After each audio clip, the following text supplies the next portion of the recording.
We didn't have any problem right until the Thursday morning when Madeline said, why didn't you come when we cried last night? We thought, that's odd.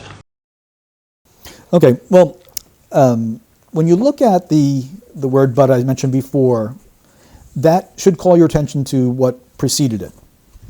And what Kate had said was 49.4 on Google, if you want to be really specific. And I asked the question, who would want to be really specific in this case?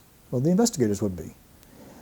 When a child goes missing, the innocent parent's brain never shuts off. This is why they don't sleep, not just the anxiety, but they replay everything in their mind due to a hormonal rush. The fight or flight hormone is elevated, it's up there. In this hormonal increase, their mind goes to detail, particularly when they try to sleep. They will often call the voicemail of a detective and say, I just thought of this and I just thought of that. Always on alert, high alert. Here we have this type of high alert detail, but not about Madeline, about justifying themselves. So with that context, the context now is they are concerned for themselves. When a child goes missing, this is very personal to a mother, and this is very personal to a father. No matter what, when a child falls, a father feels responsible. The father didn't protect the fall, even though he really has no reason to blame himself. We do that. It's just natural. We speak for ourselves. At this point, I am not comfortable with the word we here. We thought, because now he's entering into what she thought. And listen to his words. We thought, not I, but we thought that was the best thing, and then a pause, or a and it seemed to work, not fine, but absolutely fine. Then he says, we didn't have any problems. Now, when we ask people what happened is limited to a finite number of things, and they will choose which is most important to tell us. When someone tells us what didn't happen is an infinite number of things. So when they tell us what didn't happen, we are on high alert now for very, very possible deception. And here's what we have.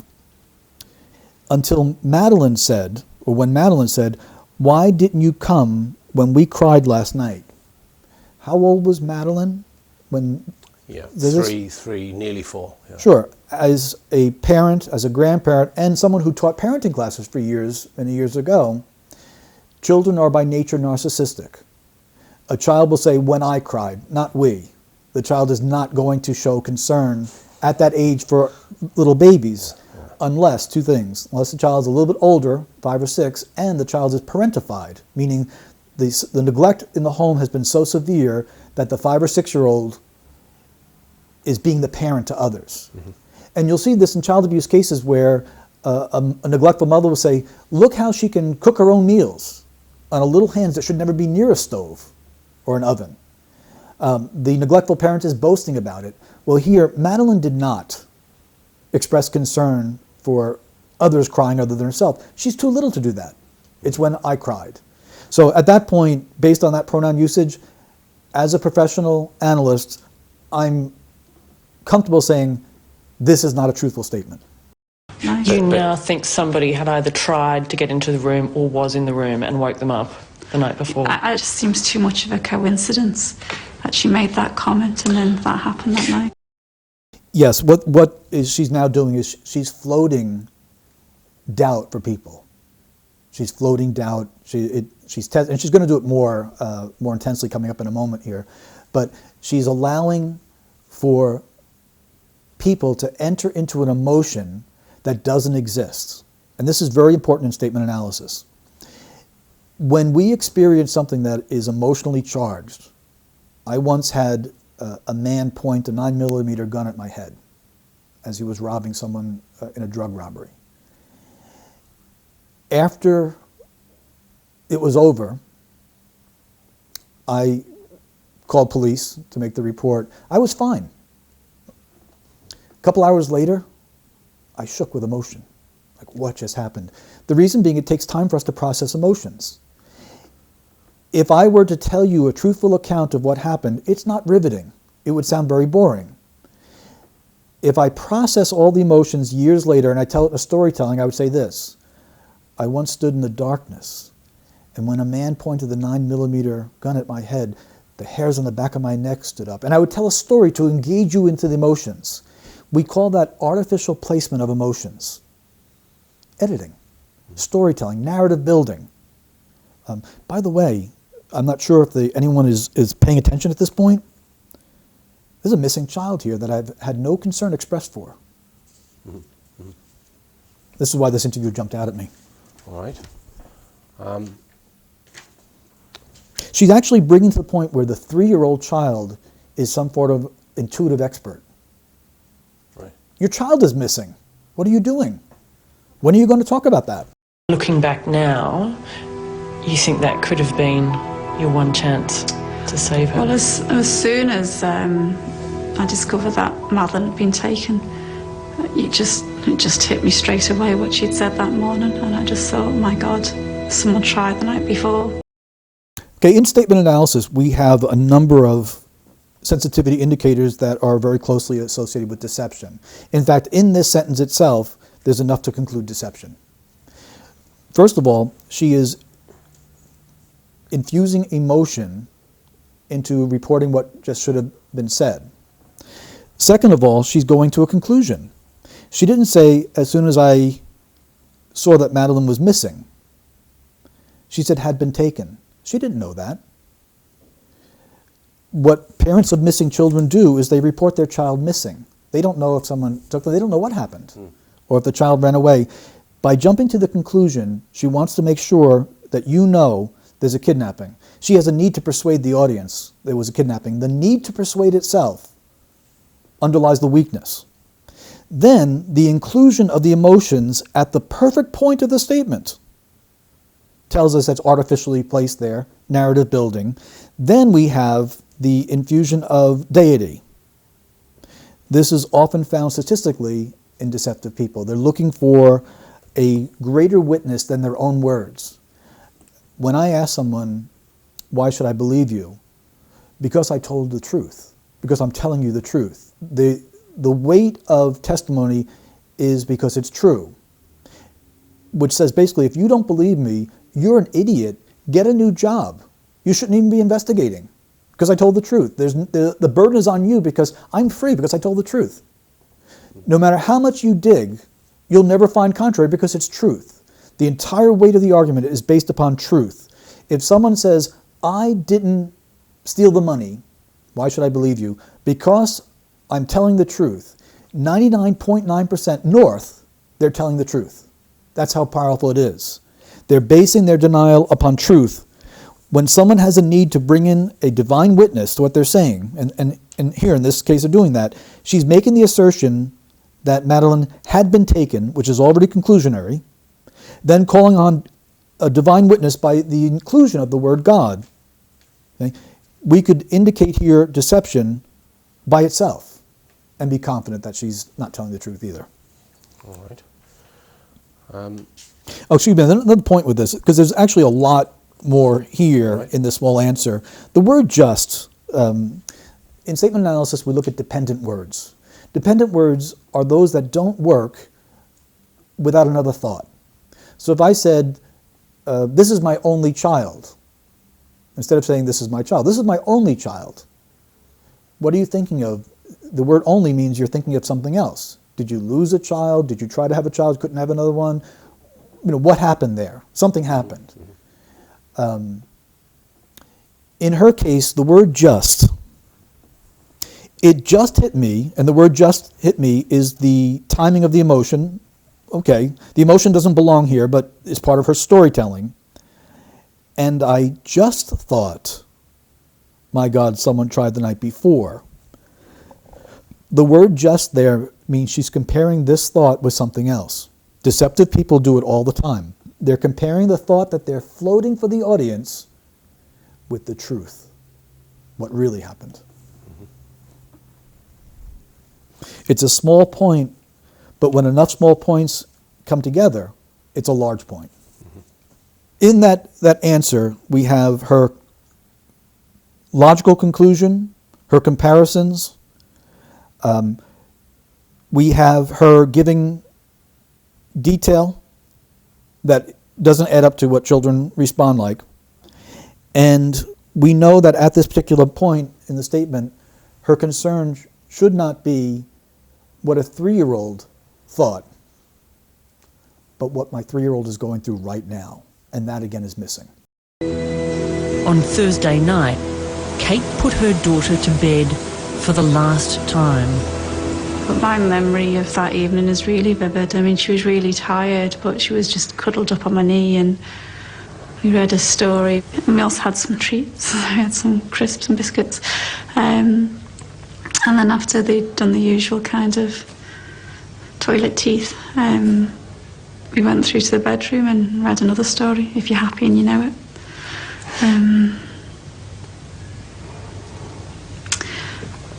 Yeah. When she moves into experiential memory of what happened, she can choose anything she'd like to tell us. The words she chooses are going to be important. So my memory of that evening, first of all, we have the word that, which distanced herself from that night, and which could be appropriate because it's chronologically it's distant. She said, it's really vivid. It's really vivid.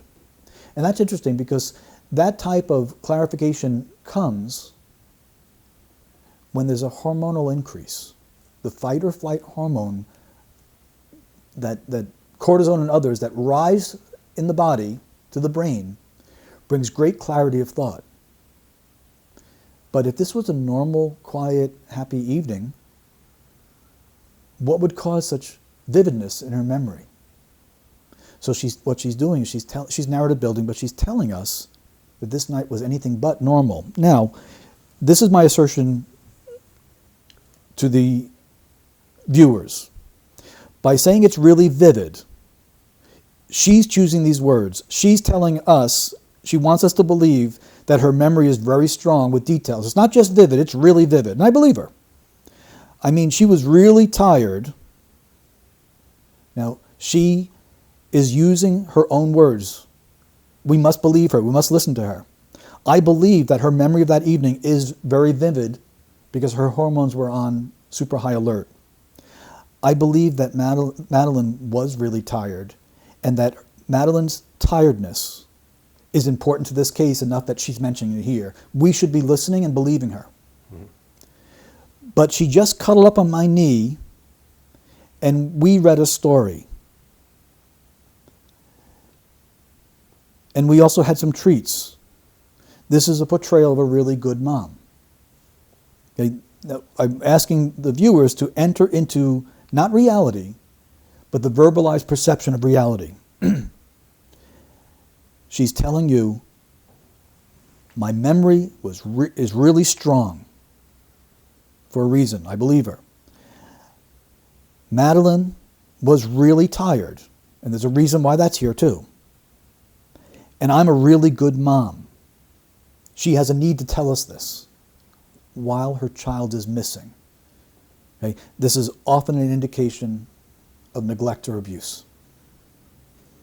There's a correlation between mothers who, when they go for substance abuse treatment, if a mother says in the in-screening of substance abuse treatment, I'm a really great mom, or portrays it in any way, shape, or form, it's a signal for the therapist to go into the history and find this mother has been involved with Child Protective Services. Okay? In other words, great moms are often too tired to talk about how great they are, just from being tired. It's the need to brag is concerning. Now, her child is missing. At this point, the self-condemnation should be through the roof instead of the boasting. This is not a good sign. I'm believing her as she's guiding me until she talks me out of it. I think they may have read. I think they may have had some treats. In fact, she's given me exact details of the treats because I think she really is vivid memory because the hormones are really high, which is concerning. And then what I mentioned earlier about the normal factor, here we go. The usual kind. In other words, it's a normal, usual night. The need for her to express that tells us it was anything but. It was anything but. Now, the mentioning of toilet teeth is unnecessary. There's any number of things that you do with a child, but she chooses to include these things. These associations in language are often associated with sexual abuse. Right. And this- I've heard you say that before, Peter, or read that. That seems quite sort of. I don't understand why that might be the case. Sure, and it does warrant an explanation. I was once investigating a robbery, and the employees were asked to write out a statement of what they had done. And one woman wrote, "I woke up, brushed my teeth, got dressed, and went to work." And she included the brushing of her teeth. And in statement analysis, we believe what someone tells us. I believe she brushed her teeth. I also know that when people include brushing of teeth in a statement, it's very rare. It's important to her. It's something that we all do, and 90% plus people don't feel necessary to tell us they brushed their teeth. So why would brushing teeth be so important to her? So I spoke to the owner of the business and said, I would like to speak to this young woman about the theft. I said, no, she didn't steal, but I believe she's a victim of domestic violence and she knows who did. And the owners were shocked. How could you possibly known that? We had met with her. She is in a domestically violent relationship. We talked about it. We've been trying to get her out of it, but she won't listen to us. How did you know? I said, because she brushed her teeth. And they thought that was just crazy. I said, no. What we do is we flag personal hygiene, and we ask you to consider what her life is like. Women that are involved in domestically violent relationships are generally not subject to violence. It is the threat of violence that controls them. So in her world, when she gets up in the morning, she goes into the bathroom, she locks the door, and for a few minutes, she feels safe while she's brushing her teeth and tending to herself. Because the rest of her life is controlled by him. He might text her at work, he might call her at work, he might control things. And what I think happened there was that she allowed him and his gang to enter access into the building to commit the theft. Brushing her teeth was something so important to her that she mentioned it. So whenever we see personal hygiene, where it is unnecessary, we explore for these matters. Now, the idea of sexual abuse comes in with water. School teacher notices that little Johnny comes to school every day and he's always clean, but before every snack or after every snack, we got to get him to wash his hands. Like all little children, that's just kind of a norm. One day, Johnny comes to school and he washes his hands without being asked, and washes them again, and washes them again, and washes them again. And the teacher says, uh-oh, something's wrong. There's a dramatic change in his behavior, and it has to do with water. Okay. What they have to explore for is the possibility of sexual abuse. When a child is sexually abused very early on, in the bedroom by a trusted family member, the child's sensory is different. And someone may be 40 years old and say, when I went to the store, I opened the door and went in. You can't go to the store without opening a door. Why would he mention door? Because in his brain, there is an association with the sound of an opening door that's with him forever. Because the opening of a door sound may be associated with when he was sexually abused, or she was sexually abused. So we believe what someone tells us. I believe that, they had this personal hygiene with every 3-year-old goes through it. But her inclusion is telling me something's wrong. Remember the context also. Her child's missing. She hasn't mentioned a thing about what Madeline's going through, but she's talking about Madeline's hygiene here with detail. So I believe what she's telling me in that sense, but I know there's a reason why she's choosing these words. Then when she says the usual kind, what she's telling you is something unusual happened between her and Madeline that night. Right. Now, Right. I asked them to consider that. Now, go back and listen to her words. My memory of that evening is really vivid. I mean, she was really tired. And I think that investigators should consider the possibility that Madeline was given something that made her very tired, so she would sleep and not disrupt the dinner. That is not uncommon. In fact, this is somewhat sad to report. I once had to investigate a physician who was accused of drugging children. And